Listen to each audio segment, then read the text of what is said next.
Vilad bypass आणि नगर करमाळा रस्त्याचे लोकार्पण केंद्रीय मंत्री नितीन गडकरी यांच्या हस्ते उद्या संपन्न होणार असल्याची माहिती खासदार डॉक्टर सुजय विखे पाटील यांनी दिली आहे।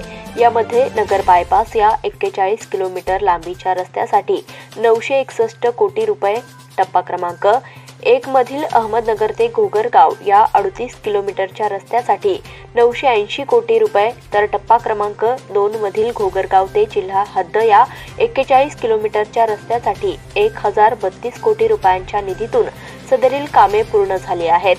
यामध्ये टप्पा क्रमांक 1 मध्ये 15 गावांचा आणि टप्पा क्रमांक 2 मध्ये 13 गावांचा समावेश आहे। विशेष म्हणजे केवळ 18 महिन्यातच सदरील काम पूर्ण झाले असल्याची माहिती यावेळी सुजय विखेंनी दिली आहे। तसेच या रस्ते विकासामुळे अहमदनगर ते सोलापूर प्रवासादरम्यानचा कालावधी कमी होऊन प्रवास करणे सोयीस्कर होणार आहे। तसेच या रस्त्यांमुळे आर्थिक विकास होऊन रोजगाराच्या संधी देखील निर्माण होतील।